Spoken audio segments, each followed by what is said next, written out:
Hello friends, welcome to study कर। मैं हूं आपका दोस्त प्रभाकर। डेली करंट अफेयर्स में आज हम 9 दिसंबर 2022 के बहुत ही महत्वपूर्ण प्रश्नों को डिस्कस करेंगे।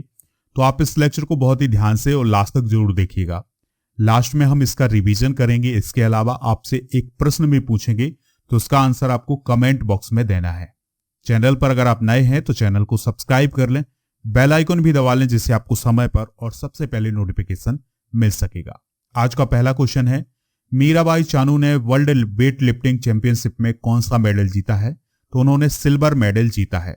दोस्तों, मीराबाई चानू ने वेट लिफ्टिंग चैंपियनशिप 2022 में 49 किलोग्राम भार वर्ग में सिल्वर मेडल जीता है। उन्होंने कुल 200 किलोग्राम का वजन उठाया है। इससे पहले दोस्तों उन्होंने वर्ल्ड वेट लिफ्टिंग चैंपियनशिप 2017 में गोल्ड मेडल जीता है और 2019 में वह चौथे स्थान पर रही हैं। टोक्यो ओलंपिक 2020 में मीराबाई चानू ने 49 किलोग्राम भार वर्ग में सिल्वर मेडल जीता था। वर्ल्ड वेट लिफ्टिंग चैंपियनशिप 2022 का आयोजन कहां पर किया जा रहा है? तो याद रखिएगा, इसका आयोजन कोलंबिया में किया जा रहा है। अगला प्रश्न है, किस व्यक्ति को द स्पिरिट ऑफ यूक्रेन के साथ पर्सन ऑफ द ईयर 2022 चुना गया है? आंसर है इसका वोलोदिमीर जेलेंस्की। तो वोलोदिमीर जेलेंस्की का नाम आपने सुना होगा, ये यूक्रेन की राष्ट्रपति हैं। तो इन्हें पर्सन ऑफ द ईयर 2022 चुना गया है। किसके द्वारा चुना गया है? तो टाइम पत्रिका के द्वारा उन्हें पर्सन ऑफ द ईयर चुना गया है। किसके साथ? द स्पिरिट ऑफ यूक्रेन के साथ। दोस्तों, 2021 में time person of the year किसे चुना गया था? एलन मस्क को। ठीक है, जो टाइम पत्रिका है वो अमेरिका की पत्रिका है जो हर साल पर्सन ऑफ द ईयर चुनती है। तो इस साल वोलोदिमीर जेलेंस्की को पर्सन ऑफ द ईयर चुना गया है। दोस्तों, भारत की तरफ से ऐसा कौन सा व्यक्ति है जिसे पर्सन ऑफ द ईयर चुना गया हो? तो वो है महात्मा गांधी। उन्हें 1930 में person of the year nominate किया गया था। अगला क्वेश्चन है, मिरेकल्स ऑफ फेस योगा पुस्तक के लेखक कौन है? तो उनका नाम है मानसी गुलाटी। तो दोस्तों, मनस्विनी की संस्थापक हैं मानसी गुलाटी। तो उन्होंने अपनी पुस्तक मिरेकल्स ऑफ फेस योगा का अभी हाल ही में विमोचन किया है। और जो भारत की राष्ट्रपति हैं द्रौपदी मुर्मू, उन्होंने इस पुस्तक की सराहना भी की है। दोस्तों, जो मिरेकल्स ऑफ फेस योगा पुस्तक है, इसमें चेहरे के योग के बारे में बताया गया है। और दोस्तों, इसमें चेहरे के योग के बारे में बहुत ही सरल भाषा में बताया गया है। तो याद रखिएगा, मिरेकल्स ऑफ फेस योगा पुस्तक किसकी है? मानसी गुलाटी की है। हाल ही में जो प्रकाशित की गई हैं पुस्तकें, चलिए उनको डिस्कस करते हैं। फोर्जिंग मेटल पवन सी लाल की है। द मैकमोहन लाइन जे सिंह की है। अनफील्ड बैरल्स ऋचा मिश्रा की है। गोल्डन बॉय नीरज चोपड़ा नवदीप सिंह गिल की है। फियरलेस गवर्नेंस किरण बेदी की है। उड़ान एक मजदूर की एडी मानेक की है। अगला क्वेश्चन है, डीना बोलुआर्टे को किस देश की पहली महिला राष्ट्रपति के रूप में चुना गया है? आंसर है इसका पेरू। तो पेरू की पहली महिला राष्ट्रपति कौन बनी है? डीना बोलुआर्टे। दोस्तों, अभी वहां पर कोई इलेक्शन नहीं हुआ है। हुआ क्या है, चलिए इसको समझते हैं। तो अभी तक राष्ट्रपति कौन थे? Pedro Castillo. तो पेड्रो कैस्टिलो पर यह आरोप लगाया कि उन्होंने संसद भंग करने का काम किया है या उसका प्रयास किया है। ठीक है, इसके कारण वहां की जो संसद है, जिसको कांग्रेस बोला जाता है, तो उसने उन्हें राष्ट्रपति के पद से हटा दिया। महाभियोग की प्रक्रिया चली, उन्हें हटा दिया गया और अब जो डीना बोलुआर्टे हैं उन्हें राष्ट्रपति घोषित किया गया है। तो जो डीना बोलुआर्टे हैं वो पेरू की पहली महिला राष्ट्रपति बन गई हैं। इस प्रकार से उन्होंने एक हिस्ट्री को क्रिएट किया है। वह 5 साल से कम समय में पेरू की 6वीं राष्ट्रपति होंगी, यानी 5 साल से कम समय में 6 राष्ट्रपति वहां पर बन चुके हैं। दोस्तों, बोलुआर्टे का जो कार्यकाल होगा वो जुलाई 2026 तक विस्तारित होगा। देखिए, बात आई है पेरू की। तो पेरू किस महाद्वीप में है? सबसे पहले यह जानना है। तो यह दक्षिण अमेरिका महाद्वीप में है। ठीक है, और दोस्तों याद रखिएगा, यहां पर वर्षा वन पाए जाते हैं जिनको अमेजन वर्षा वन बोलते हैं। और पेरू दुनिया का 19वां सबसे बड़ा देश है और दक्षिण अमेरिका महाद्वीप का 3रा सबसे बड़ा देश है। कैपिटल लीमा है, मुद्रा है यहाँ की सोल और राष्ट्रपति हैं डीना बोलुआर्टे। ऑफिशियल लैंग्वेज है स्पेनिश। ठीक है, इक्वाडोर, कोलंबिया और बोल्विया, चिली, ये सभी इसके पड़ोसी देश हैं। इसके अलावा इसकी सीमा ब्राजील से भी लगती है। अगला क्वेश्चन है 12 दिसंबर 2022 को गुजरात के 17वें मुख्यमंत्री के रूप में कौन शपथ लेंगे? आंसर है इसका भूपेंद्र भाई पटेल। अभी भी गुजरात के मुख्यमंत्री भूपेंद्र भाई पटेल ही हैं। इलेक्शन हुए हैं वहां पर, तो बीजेपी ने वहां पर दोस्तों 150 से अधिक सीटें हासिल की हैं। तो इस प्रकार से अब फिर से मुख्यमंत्री कौन बन रहे हैं? भूपेंद्र पटेल बन रहे हैं। ठीक है, तो वह गुजरात के 17वें मुख्यमंत्री होंगे। भूपेंद्र पटेल दोस्तों किस विधानसभा से आते हैं? तो याद रखिएगा घाटलोटिया सीट से वो आते हैं।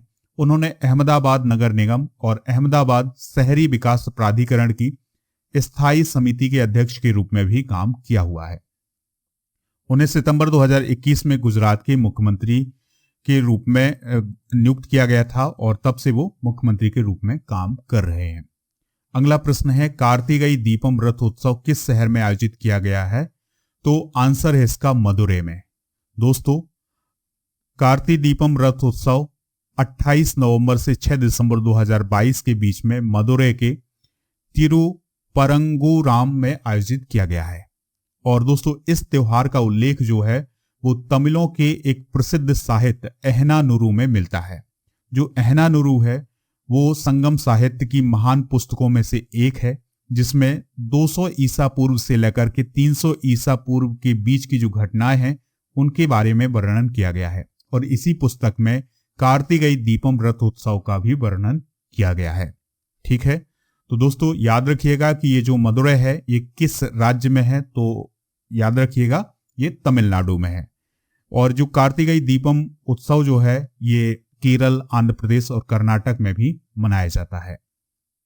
अगला प्रश्न है किस संस्थान के शोधकर्ताओं ने ओशन वेव एनर्जी कन्वर्टर विकसित किया है? आंसर है इसका आईआईटी मद्रास। तो आईआईटी मद्रास के जो शोधकर्ता हैं उन्होंने एक ओशन वेव एनर्जी कन्वर्टर विकसित किया है। इसका काम क्या होगा? यह समुद्री तरंगों से बिजली उत्पन्न करेगा, यानी समुद्री तरंगों से बिजली उत्पन्न करने की क्षमता होगी किसमें? ओशन वेव एनर्जी कन्वर्टर में। इसका नाम क्या रखा गया है? सिंधुजा फर्स्ट, जिसका अर्थ होता है समुद्र से उत्पन्न। और इसका अभी हाल ही में सफलतापूर्वक परीक्षण किया गया है। तो इस उपकरण को तमिलनाडु के तूतीकोरिन के तट से लगभग 6 किलोमीटर दूर और 20 मीटर की गहराई पर लगाया गया था और इसका सफलतापूर्वक हाल ही में परीक्षण किया गया है। अगला प्रश्न है फीफा विश्व कप 2022 के फाइनल मैच के दौरान ट्रॉफी का अनावरण कौन करेगा? वो करेंगी दोस्तों दीपिका पादुकोण। भारतीय अभिनेत्री हैं दीपिका पादुकोण। तो जो 18 दिसंबर 2022 को फीफा विश्व कप का फाइनल होने वाला है, तो मैच के दौरान जो ट्रॉफी होगी उसका अनावरण कौन करेंगी? दीपिका पादुकोण करेंगी। और दोस्तों फीफा विश्व कप की ट्रॉफी का अनावरण करने वाली पहली बॉलीवुड अभिनेत्री कौन बनेगी? दीपिका पादुकोण बनेगी। ठीक है, जो फाइनल मैच है फीफा विश्व कप का वो 18 दिसंबर को कतर के लुसेल आइकॉनिक स्टेडियम में खेला जाएगा। इसकी शुरुआत 20 नवंबर से हुई थी और 18 दिसंबर को इसका फाइनल मैच होगा। अगला प्रश्न है 6 दिसंबर 2022 को ढाका में भारत द्वारा बांग्लादेश को दी गई मान्यता को चिन्हित करते हुए मैत्री दिवस की कौन सी वर्षगांठ मनाई गई है? तो इसकी 51वीं वर्षगांठ मनाई गई है। तो 1971 में भारत द्वारा बांग्लादेश को दी गई मान्यता को चिन्हित करते हुए मैत्री दिवस की 51वीं वर्षगांठ ढाका में 6 दिसंबर को मनाई गई है। दोस्तों 6 दिसंबर 1971 को भारत ने बांग्लादेश को एक देश के रूप में मान्यता दी थी, तो इसी को मैत्री दिवस के रूप में मनाया जाता है। यह कार्यक्रम ढाका में भारतीय दूतावास पर आयोजित किया गया था। दोस्तों भारत के जो हाई कमिश्नर हैं बांग्लादेश में, उनका नाम याद रखिएगा, प्रणय वर्मा है। 6 दिसंबर को मैत्री दिवस के रूप में मनाने का निर्णय दोनों देशों के प्रधानमंत्रियों के बीच मार्च 2021 में किया गया था। यानी मार्च 2021 से में यह घोषणा की गई थी कि 6 दिसंबर को मैत्री दिवस मनाया जाएगा। दोस्तों बांग्लादेश की कैपिटल क्या है? ढाका है। प्राइम मिनिस्टर कौन है? शेख हसीना है। अगला प्रश्न है 9वीं विश्व आयुर्वेद कांग्रेस और आरोग्य एक्सपो 2022 का उद्घाटन कहां किया गया है? तो इसका उद्घाटन गोवा में किया गया है। कहां पर? गोवा में। तो 9वीं विश्व आयुर्वेद कांग्रेस और आरोग्य एक्सपो 2022 का उद्घाटन 8 दिसंबर 2022 को पणजी गोवा में केंद्रीय पर्यटन और बंदरगाह, नौवहन और जलमार्ग राज्य मंत्री हैं श्रीपद नायक और अन्य मंत्रियों की उपस्थिति में इसका उद्घाटन किया गया है। दोस्तों, ये जो आरोग्य एक्सपो है, इसका उद्देश्य वैश्विक स्तर पर चिकित्सा की आयुष प्रणाली की प्रभावकारिता और ताकत का प्रदर्शन किया जाए, यानी आयुर्वेद को प्रचारित किया जाए। दोस्तों, केंद्रीय आयुष मंत्री कौन है? याद रखिएगा, सर्बानंद सोनोवाल हैं। तो ये थे आज के महत्वपूर्ण करंट अफेयर्स के क्वेश्चन। अब चलिए इनका एक बार रिवीजन कर लेते हैं और फिर आपसे एक क्वेश्चन पूछेंगे, तो उसका आंसर आप कमेंट बॉक्स में जरूर दीजिएगा। मीराबाई चानू ने वर्ल्ड वेट लिफ्टिंग चैंपियनशिप में कौन सा मेडल जीता है? Silver. Miracles of face yoga पुस्तक के लेखक कौन है? मानसी गुलाटी। किस व्यक्ति को द स्पिरिट ऑफ यूक्रेन के साथ पर्सन ऑफ द ईयर चुना गया है? Volodymyr Zelensky. डीना बोलुआर्टे ने किस देश की पहली महिला राष्ट्रपति बनकर के इतिहास रचा है? पेरू। 12 दिसंबर 2022 को गुजरात के 17वें मुख्यमंत्री के रूप में कौन शपथ लेंगे? भूपेंद्र पटेल। कार्तिकेय दीपम रथोत्सव किस शहर में आयोजित किया गया था? मदुरै में। किस संस्थान के शोधकर्ताओं ने एक ओशन वेव एनर्जी कन्वर्टर विकसित किया है? आईआईटी मद्रास।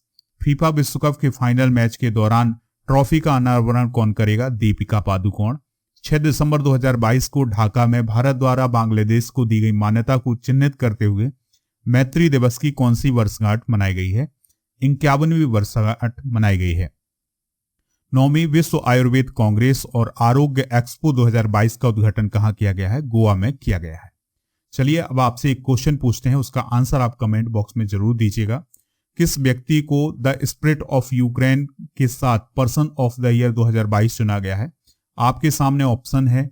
तो दोस्तों, वोलोदिमिर जेलेंस्की, नरेंद्र मोदी, सी जिनपिंग या कमला हैरिस, जो भी इसका राइट आंसर हो आप कमेंट बॉक्स में जरूर बताइएगा।